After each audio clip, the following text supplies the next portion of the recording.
Good evening to all.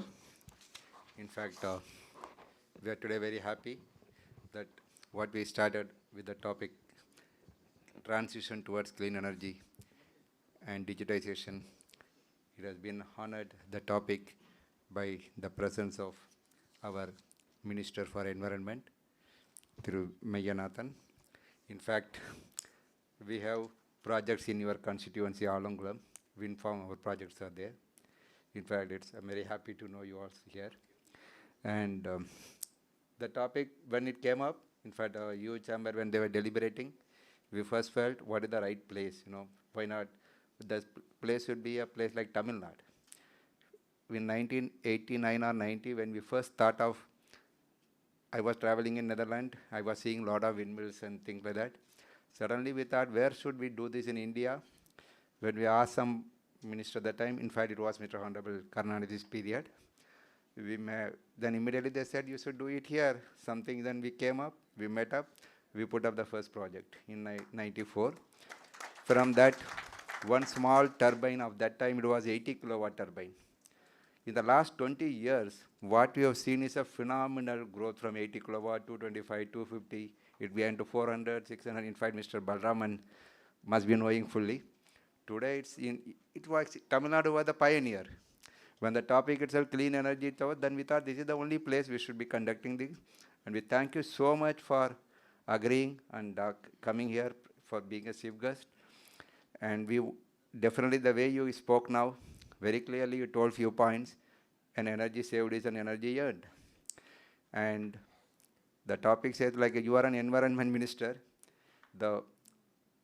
Nobody so far in India were measuring the cost or the benefits of keeping a house, an environment clean. A clean house, for example, our own internal people try to keep it. A clean house, in a clean environment in our house itself will avoid a lot of bacteria, health issues, and we are indirectly saving the medical cost and things like that. So when we say clean energy, I never meant only for electricity. We feel now, from your definition of environment, it is everything. And energy, like our body is consuming energy, producing energy, we need to keep our body clean. In fact, we have some of the doctors came from Mumbai, they've been talking about it. So a clean house, a clean environment, a clean state is going to bring many, many more benefits if you compare the ESG cost benefits in the Mr. Raghav, and I definitely will agree. It has got multiple impacts on cost savings like that. So we thank you, sir, today being with us.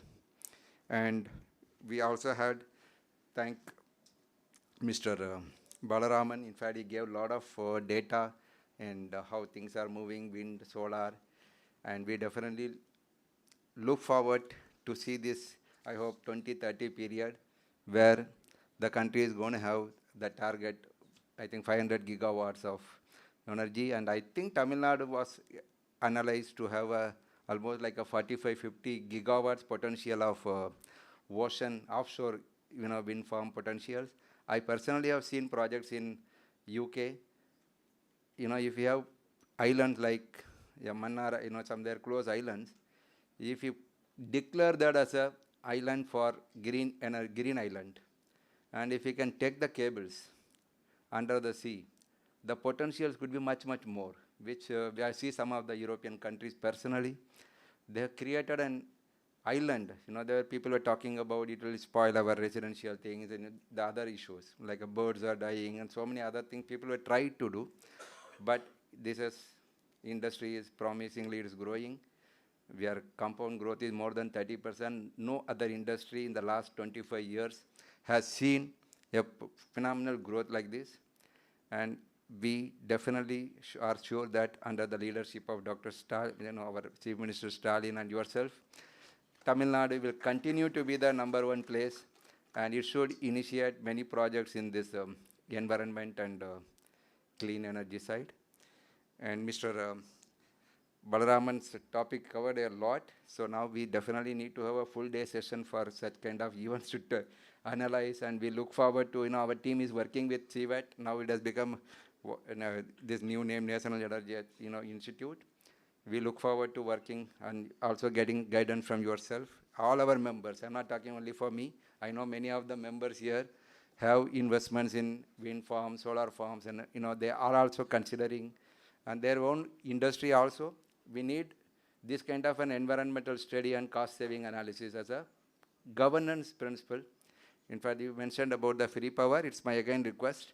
Yes, when we give a free power, they are really happy, but we are not measuring them, as you were saying. Like in renewable energy, we had the same issue. Like, we gave a tax benefit. So we all invested money. But nobody bothered about whether the windmill is working or not. We just took a tax benefit 25 years back and then we didn't bother. So that gave such a bad name about wind industry in India in the global markets. Then when, MNRE, couple of times that then ministers were called us also and discussed, we said change over to productive-based incentive. If imagine if Tamil Nadu being a pioneer, if it comes out with something like agri credit, clean, productive agri credit to every farmer, if you tell them keep your thing clean, even for example, even the households, if you keep your road clean, your street clean, we'll give you this much of credit coupons, which you can adjust against your electricity bill. So that could change the whole concept of free power. It's my wish, but then you are the best judge, you can evaluate. We are giving free, we are but telling them you should do some work and report something. I have seen some airports in the global market, like some of the international airports. They even encourage, they put a treadmill in the airport. And they say, you do this much, 10 minutes or 20 minutes workout, you get a coupon, which you can use it for a credit for a Starbucks coffee or something else. What does it indicate is, okay, you do something which is good for you, and you are also teaching a good habit to others, which in turn is rewarding you. So if we bring this movement to farmers, to the village sites, if we keep announcing something as a agriculture credit, environment credit, what we have done in a renewable energy, it will have a multiplication impact is my humble ambition. So it's for you people to evaluate. And we thank Mr. Kesavan. In fact, after a long time, Madras Chamber of Commerce, we could get some interaction. We get to know about the chamber activities. We hope in future we will be able to do more works with the European Union chambers and together in various fields. And I really thank my colleague, our Mr. Pius. He came all the way from Pune. In fact, today we had a wonderful day by touring around Chennai city, by visiting some colleges and Hindustan Institute and our offices and things. In fact, it's a very great opportunity for us as a new chamber. Really, we should look at expanding and more activities in Tamil Nadu. We are definitely going to get a lot of support from the government here. And thank you, sir, for all of you. And I thank Renu for really she's like all around 24/7 working for conducting and making this event success. And I thank all our panelists who are going to come next, Surana, and all our panel members, Ramachalapan, Radhakrishnan Ramachandran, Subramanian, Saji John, and we look forward to a very wonderful session in a panel discussion. Maybe some of the suggestions should come, which we should submit to the Honorable Minister for them also to evaluate and implement it. And I thank every audience, the media presence here, and also the EU Chamber colleagues who have been working hard for making this event a success. And thank you all for being here and honoring us by your presence. Thank you very much, sir.